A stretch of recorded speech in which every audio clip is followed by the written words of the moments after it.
স্বাগতম জনাইছোঁ মোৰ ইউটিউব চেনেল বিতুমণি ব্লগছৰ লগত। আজি মই এটা নতুন ৰেচিপিৰ সৈতে পুনৰবাৰ আহিছোঁ আপোনালোকৰ মাজলৈ। আৰু আজি আপোনালোকক বনাব বিচাৰিছোঁ সৰু মাছৰে আদা জাল। আপোনালোকে হয়তো নিশ্চয় সকলোৱে বনায়, আৰু আজি মই কেনেকৈ বনালোঁ আপোনালোকক দেখাব বিচাৰিছোঁ। চাই থাকিবচোন আৰু সকলো ভালে আছেনে জনাবচোন। বহুত দিনৰ মূৰত ভিডিঅ' দিলোঁ, আৰু ভিডিঅ'বোৰ যদি মোৰ চাই ভাল লাগে লাইক কমেণ্ট শ্বেয়াৰ কৰিবলৈ আৰু নাপাহৰিব। চেনেলত যদি নতুন চেনেলটো ছাবস্ক্ৰাইব কৰিবলৈ নাপাহৰিব। চাওকচোন আপোনালোকে, প্ৰথমে মই হালধি আৰু মাছখিনি প্ৰথমে সানি ল'লোঁ হালধি নিমখ দি। তাৰপিছতে আপুনি দেখিছেনে, গোটেই ভাজিব নালাগে অৱশ্যে, অলপমান এনেই মাছৰ কেঁচা ভাৱটো যাবৰ কাৰণেহে মানে দিব লাগে দেই।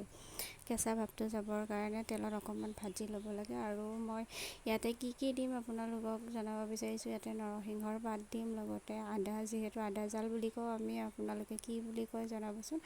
আৰু আদা দিম, আকৌ জলকীয়া সোৱাদ অনুযায়ী দিম, আৰু আপোনালোকে যেনেকৈ জ্বলা খায়, আৰু জ্বলা বেছি হ'লে এই ৰেচিপিটোত বহুত ভাল লাগে।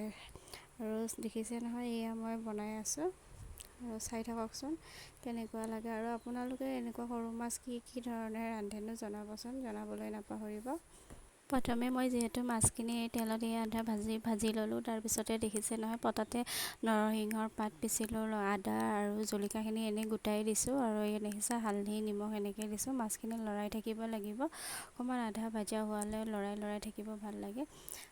দেখিছেনে আপোনালোকে, দেখিছে অলপ পানী দিয়া গৈছে, পানীটো অলপ মানে সিজিবৰ কাৰণে দিব লাগিব। আৰু চাওক, বেছিকৈ দিব নালাগে পানীখিনি।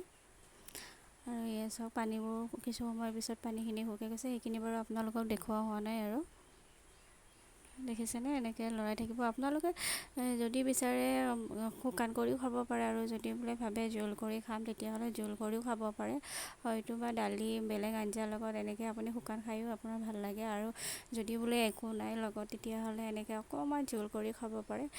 দেখিছেনে, মোৰ এয়া দেখিছে আদাৰ জাল ৰেডি হৈ গ'ল।